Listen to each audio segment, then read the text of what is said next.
नमस्कार, सुबह के 10 बजने वाले हैं। वक्त है अपना बिहार का और मैं हूं आपके साथ विभा उपाध्याय। क्या बोलना ही योग्यता का पैमाना है? ये आज का सबसे बड़ा सवाल है, क्योंकि बिहार विधानसभा में नेता प्रतिपक्ष तेजस्वी यादव ने बोलने को ही योग्यता का पैमाना बना दिया। इस पैमाने के आधार पर उन्होंने राष्ट्रपति पद के 2 उम्मीदवारों, एनडीए उम्मीदवार द्रौपदी मुर्मू और विपक्षी उम्मीदवार यशवंत सिन्हा की तुलना कर दी और कह दिया कि उन्होंने द्रौपदी मुर्मू को कभी बोलते हुए सुना ही नहीं, राष्ट्रपति उम्मीदवार बनने के बाद कभी प्रेस वार्ता करते हुए नहीं देखा। वो यही नहीं रुके, उन्होंने ये भी कह दिया कि राष्ट्रपति भवन में कोई मूर्ति नहीं चाहिए। नहीं लगता कि आप लोगों ने भी उनकी आवाज को सुना? भवन में कोई मूर्ति तो नहीं चाहिए। आप समझ रहे हैं, हम लोग राष्ट्रपति का चुनाव आपने कभी यशवंत सिन्हा जी को तो हर जगह आपने सुना होगा, लेकिन जो सत्ता पक्ष से जो उम्मीदवार दी गई, हालांकि छोटी मुंह बड़ी बात बोलनी नहीं चाहिए, लेकिन हमने कभी नहीं सुना और हमको नहीं लगता कि आप लोगों ने भी उनकी आवाज़ को सुना होगा। एक भी प्रेस वार्ता जब से उम्मीदवार बनी है, एक भी प्रेस वार्ता नहीं किया। तो यही वो बयान है तेजस्वी यादव का, जिस बयान पर अब कई सवाल खड़े होने लगे हैं। सवाल ये कि क्या बोलना ही योग्यता का पैमाना है? क्या लिखना पढ़ना, जिसे योग्यता कहा जाता है, जिसकी प्रामाणिकता होती है, क्या लिखना पढ़ना योग्यता नहीं है? क्या विद्वत्ता का कोई महत्व नहीं है? ये वो तमाम सवाल इसलिए क्योंकि तेजस्वी यादव जो कि नेता प्रतिपक्ष हैं, उनकी तरफ से बयान एनडीए उम्मीदवार जिन्हें राष्ट्रपति का उम्मीदवार बनाया गया, उनके लिए इस तरह के बयान सामने रखे गए। क्या रणनीतिक कौशल योग्यता नहीं है? क्या सेवा और समर्पण का कोई स्थान नहीं है, कोई महत्व नहीं है? ये वो तमाम सवाल थे जो तेजस्वी यादव के बयान के साथ खड़े हो गए हैं,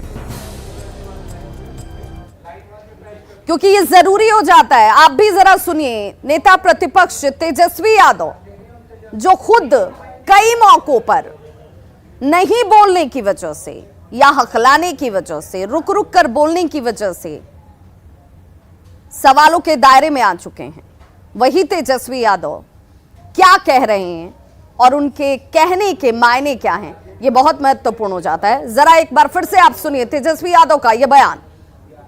भवन में कोई मूर्ति तो नहीं चाहिए। आप समझ रहे हैं, हम लोग राष्ट्रपति का चुनाव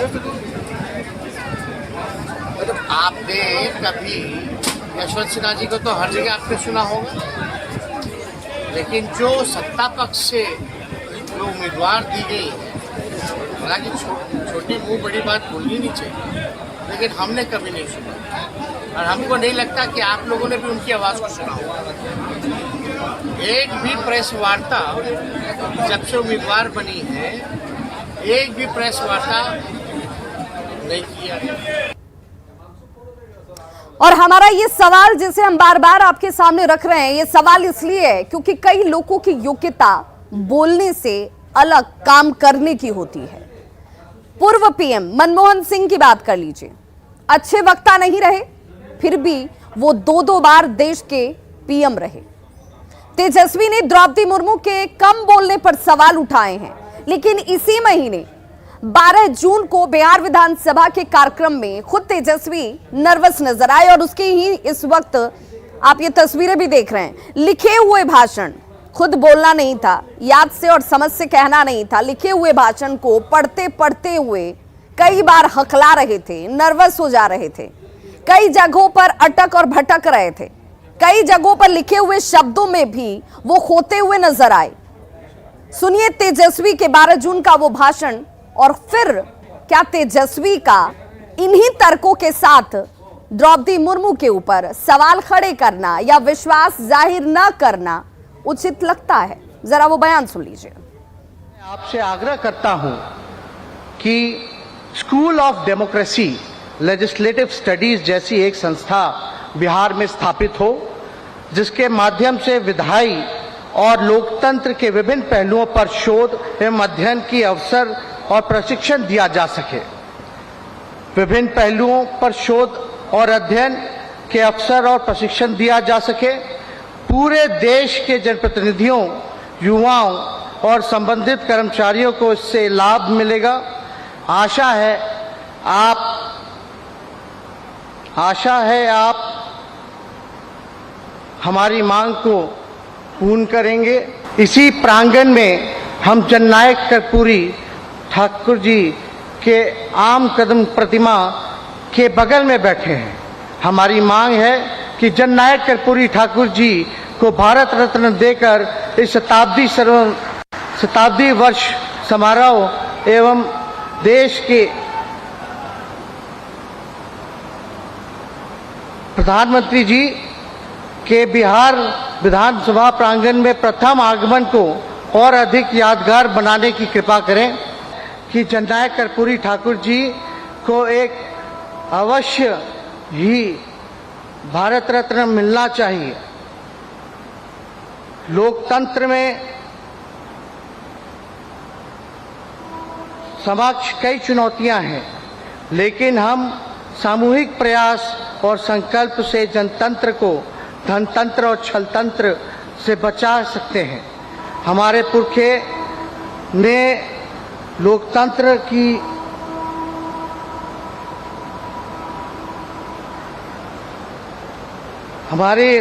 की समृद्ध विरासत सौंपी। आवश्यकता है कि हम इसे मिलकर विश्व के सबसे बड़े लोकतंत्र के जड़ों को और मजबूत बना। और विधानसभा की शताब्दी वर्ष के यही चुनौतियां हैं और अवसर भी है। तो जरा एक बार फिर से जान लीजिए, 12 जुलाई वो तारीख थी, विधानसभा के अंदर ऐतिहासिक कार्यक्रम। उस कार्यक्रम में मंच पर बैठे हुए प्रधानमंत्री, देश के प्रधानमंत्री नरेंद्र मोदी की मौजूदगी, जो पहली बार प्रधानमंत्री के तौर पर बिहार विधानसभा में मौजूद थे। वहां पर नेता प्रतिपक्ष तेजस्वी यादव का ये बयान, जिसमें लिखे हुए शब्दों को ही पढ़ना था, अपने भावनाओं का उद्गार करना था, लेकिन वहां पर बोलने में वाक्यों का विन्यास कैसे हो, कैसे शब्दों को सहेजा जाए, कैसे संतुलित भाषा का इस्तेमाल किया जाए और उसमें अपनी बातों को बड़े शिष्टाचार के साथ रखा जाए, वहां पर भी वो अटकते और भटकते नजर आए। बहुत स्थानों पर उनके इस व्यवहार या उनके इस तरीके से बातों को रखने को लेकर कई स्तरों पर तर्क भी दिया गया कि नर्वस थे, इस वजह से ऐसा हुआ।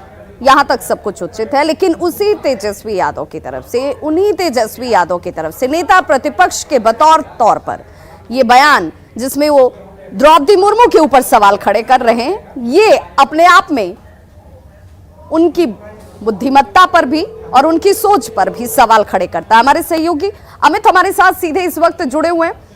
अमित, विपक्ष की तरफ से यशवंत सिन्हा का समर्थन करना, उनकी विद्वत्ता को सामने रखना, उनकी काबिलियत के बखान करना, उनमें क्या क्या खासियत है, उनका चयन क्यों विपक्ष ने किया है और क्यों आरजेडी की तरफ से उनका समर्थन किया जा रहा है, यहां तक सब कुछ उचित है। लेकिन उनके समक्ष एनडीए की तरफ से उतारे गए उम्मीदवार द्रौपदी मुर्मू को लेकर जिन शब्दों के साथ, जिन सवालों के साथ तेजस्वी यादव खड़े नजर आ रहे हैं, तो तेजस्वी यादव की नजर में योग्यता की परिभाषा क्या है?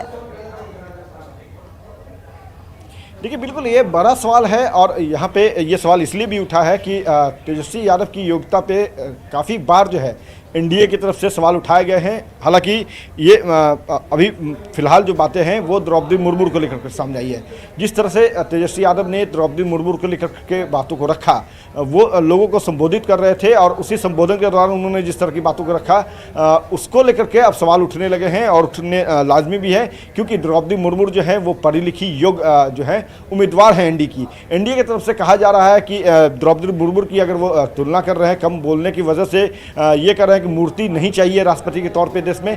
तो कई एनडीए के घटक दल जो हैं उनको लेकर के, उनकी योग्यता को लेकर के सवाल उठा रहे हैं। खुद यहाँ ये गौर करने वाली बात है कि तेजस्वी यादव खुद ये कह रहे हैं कि वो जो है बरबोलापन नहीं कर रहे हैं। ये बरबोलापन नहीं तो क्या है? जिस तरह से वो द्रौपदी मुर्मू को लेकर के उनसे काफ़ी उम्र में बड़ी हैं, पढ़ी लिखी हैं, और लोगों को संबोधित करना या अपने जो प्रत्याशी हैं यशवंत सिन्हा उनके पक्ष में लामबंद करना, गोलबंद करना, ये अलग बात है। लेकिन जिस तरह से शब्दावली का इस्तेमाल किया गया है वो कहीं ना कहीं इस बात को प्रमाणित करता है कि तेजस्वी यादव ने सोच समझ कर बयान नहीं दिया है। और अब जब भर पिटने लगी है तेजस्वी यादव की, अमित, यही तो सवाल है ना कि आप नेता प्रतिपक्ष हैं, हर बार आप ये कहकर नहीं बच सकते हैं कि आपकी उम्र कम है, आपकी आंखों में कुछ परेशानी हो गई, कुछ दबाव या तनाव रहा होगा, इस वजह से 12 जुलाई को भी हकला रहे थे और एक बार फिर से बयान इस तरीके का दे दिया। क्या ये जस्टिफाइड है? अब आरजेडी की तरफ से